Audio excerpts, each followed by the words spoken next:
आज हमारा टॉपिक है ओरिएंटेशन इन इलेक्ट्रोफिलिक सब्स्टिट्यूशन रिएक्शन। जब बेंजीन में इलेक्ट्रोफिलिक सब्स्टिट्यूशन रिएक्शन करवाते हैं तो जो सब्स्टिट्यूशन ग्रुप होता है उसकी ओरिएंटेशन मतलब उसकी डायरेक्शन बेंजीन रिंग पे क्या होगी, वो किस तरफ आके अटैच होगा, किस कार्बन के साथ आके अटैच होगा। तो आज हमने ये डिस्कस करना है। Substitution benzene product, substituted benzene product. When an electrophilic substitution reaction take place on benzene ring, we get only one monosubstituted benzene.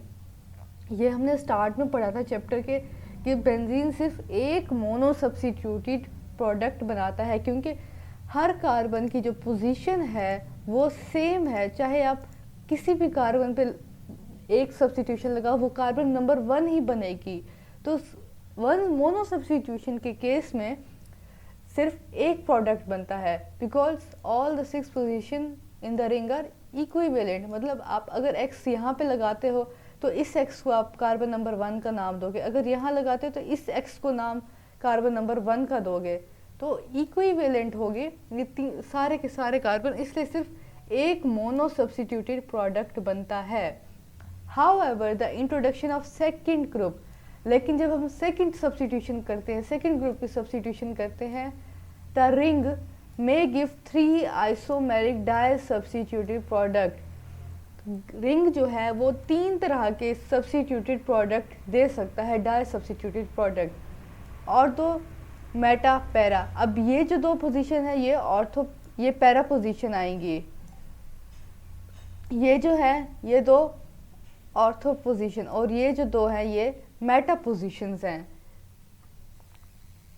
इस तरह से अगर ये जो इसकी बेस पे अगर जो डाई सब्स्टिट्यूटेड प्रोडक्ट है वो ऑर्थो पर आता है तो इसको हम ऑर्थो डाई सब्स्टिट्यूटेड बेंजीन का नाम देंगे।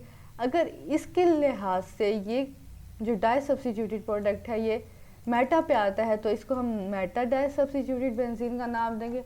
और अगर इसके लिहाज से ये पैरा पोजीशन पे आता है तो इसको हम पैरा डाई सब्स्टिट्यूटेड बेंजीन का नाम देंगे। On chance basis 40% ortho, 40% meta and 20% para di substituted product are expected. अगर हम चांस की बेस पे देखें तो डाई सब्स्टिट्यूटेड जो प्रोडक्ट आएगा उसकी 40% चांस है कि वो ऑर्थो बने, 40% ही चांस है कि वो मेटा बने, और 20% चांस है कि वो पैरा बने।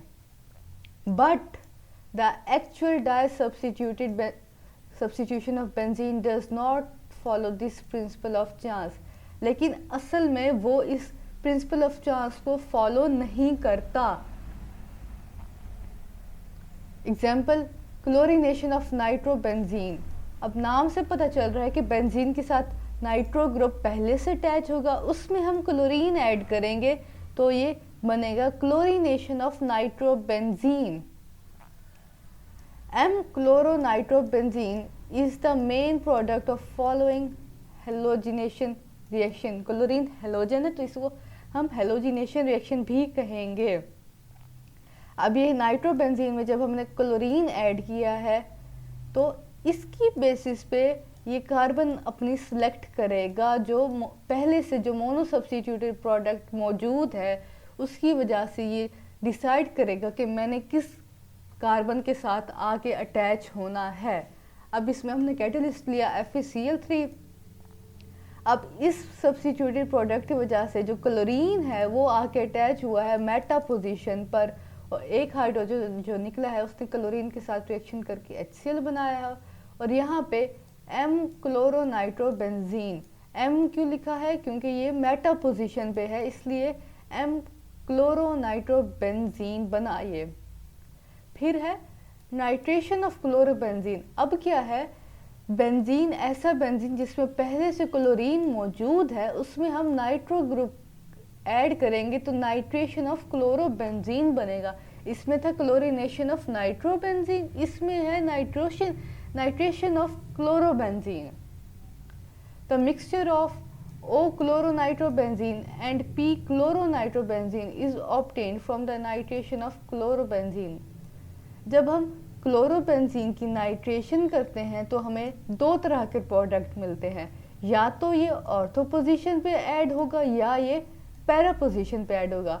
अब ये ऑर्थो और पैरा पे ऐड क्यों हो रहा है? इस क्लोरीन की वजह से। यहाँ पे ये नाइट्रो ग्रुप की वजह से मेटा पे हो रहा था, अब यहाँ पे इस क्लोरीन की वजह से ऑर्थो या पैरा पे ऐड होगा। इस तरह से ओ क्लोरोनाइट्रोबेंजीन और साथ पी क्लोरोनाइट्रोबेंजीन और साथ दो मॉलिक्यूल्स वाटर के। यहाँ पे जो H2SO4 है वो कैटेलिस्ट है, तो वो प्रोडक्ट में शो नहीं होगा, वो वैसे का वैसा आपको मिलेगा, जबकि इसका रिएक्शन जो है वो बेंजीन के साथ होके नाइट्रोबेंजीन क्लोरोनाइट्रोबेंजीन हमें मिला है। तो अब इन दो एग्जांपल्स का कंक्लूजन क्या है?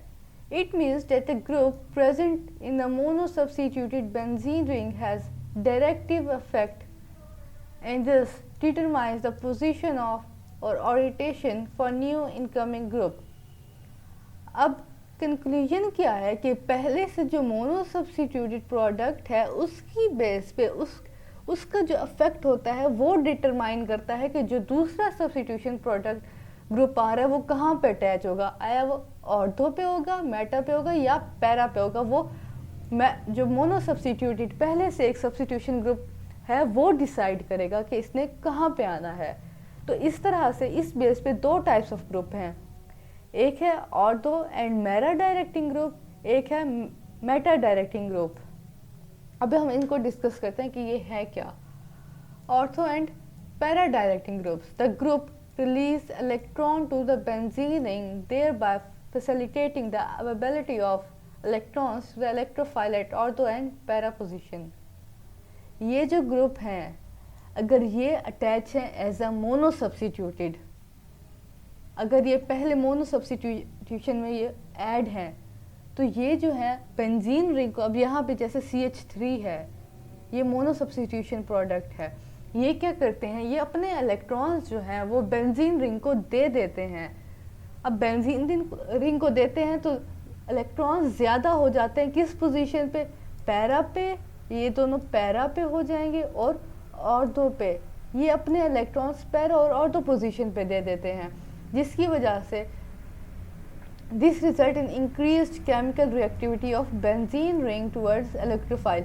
अब जब इस पर नेगेटिव चार्ज आया, जब इलेक्ट्रोफाइल जो कि एक पॉजिटिव चार्ज होता है वो जब आएगा तो बेंजीन की नेगेटिव चार्ज होने की वजह से रिएक्टिविटी बढ़ जाएगी, जो पॉजिटिव इलेक्ट्रोफाइल है वो इजीली उस पर रिएक्शन कर सकेंगे। The benzene ring can offer more than one position ortho and para two new incoming group. अब क्या होगा, इलेक्ट्रॉन्स किन पोजीशन पे प्रेजेंट है, ऑर्थो और पैरा पे, तो जो न्यू इनकमिंग ग्रुप है वो भी रिएक्ट करेगा ऑर्थो और पैरा पोजीशन पे।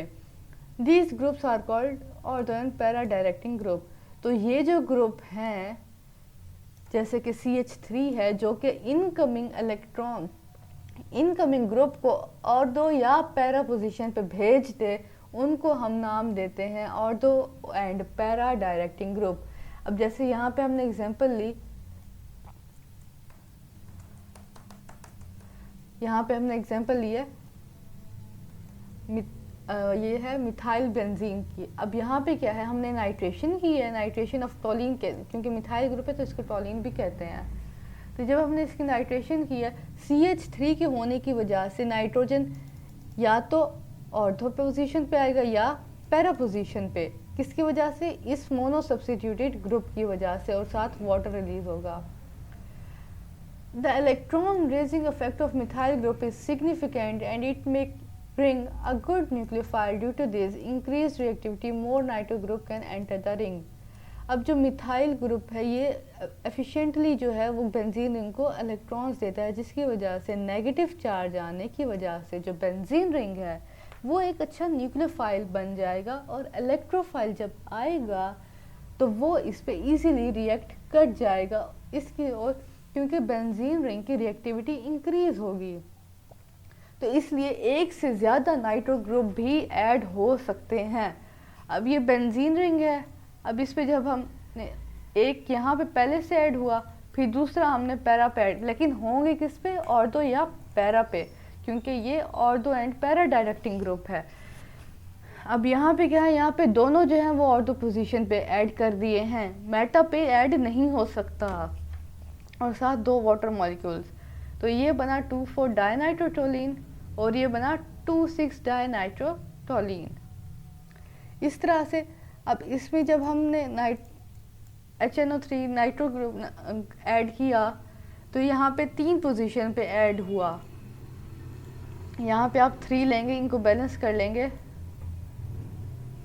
अब यहाँ पे 2 ऑर्थो पोजीशन पे, 1 पैरा पोजीशन पे, इस तरह ये बना 2,4,6 डाइनाइट्रोटोलीन TNT। ये MCQ आता है या शॉर्ट भी आता है कि TNT कैसे बनता है, और साथ 3 वाटर मॉलिक्यूल्स रिलीज हुए हैं, क्योंकि यहाँ पे हम 3 मॉलिक्यूल्स लेंगे।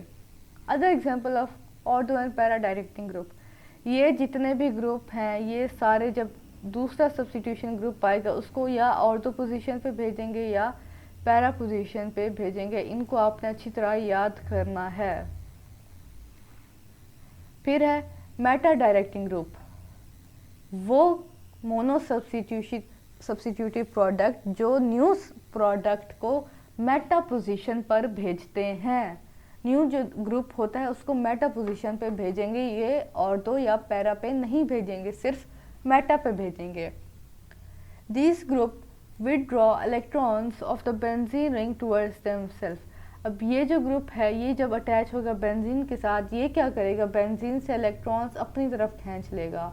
वो बेंजीन को, जो ऑर्थो और पैरा थे वो बेंजीन को इलेक्ट्रॉन देते थे, जबकि मेटा डायरेक्टिंग ग्रुप बेंजीन से इलेक्ट्रॉन ले लेते हैं, विदड्रॉ कर लेते हैं, thereby decreasing the availability to the nucleophile। इसकी वजह से इसकी जो रिएक्टिविटी है वो भी कम हो जाएगी। This result in decrease chemical reactivity of benzene. अब बेंजीन की रिएक्टिविटी जो है वो कम हो जाएगी। Due to electron withdrawing effect of such substituent the ortho and para position are become more electron deficient than meta position. अब electrons निकालने की वजह से होता क्या है कि जो ऑर्थो और पैरा पोजीशन है ये मेटा की निस्बत इनके पास इलेक्ट्रॉन्स बहुत कम होते हैं, जबकि मेटा जो है उसके पास इनकी ऑर्थो और पैरा की निस्बत ज़्यादा इलेक्ट्रॉन्स होते हैं।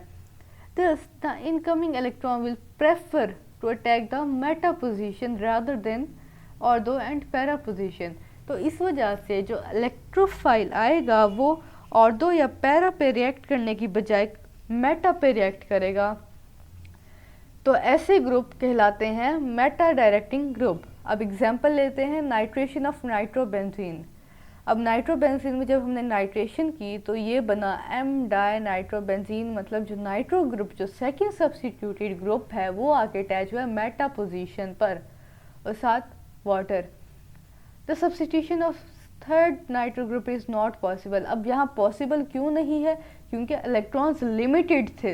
इलेक्ट्रॉन्स ना पहले जो सब्स्टिट्यूटेड ग्रुप थे उसने अपनी तरफ खींच लिए थे, जबकि इसमें जो था सिग्निफिकेंटली जो मिथाइल ग्रुप है इलेक्ट्रॉन रिलीज कर देता बेंजीन रिंग के पास, जिसकी वजह से ज़्यादा नाइट्रो ग्रुप आके अटैच हो सकते थे, जबकि मेटा डायरेक्टिंग में इलेक्ट्रॉन्स नहीं होते ताकि कि और इलेक्ट्रोफाइल आके अटैच हो सके। तो सिर्फ एक ही नाइट्रो ग्रुप अटैच होगा एज अ डाई सब्स्टिट्यूटेड।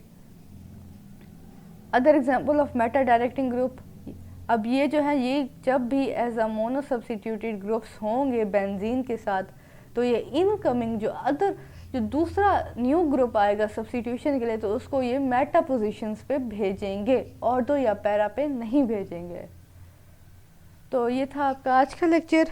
आपका चैप्टर नंबर 9 कंप्लीट हो गया है। फिर इंशाल्लाह हम आगे पढ़ेंगे। अपनी अटेंडेंस ज़रूर लगाइएगा। अल्लाह हाफिज़।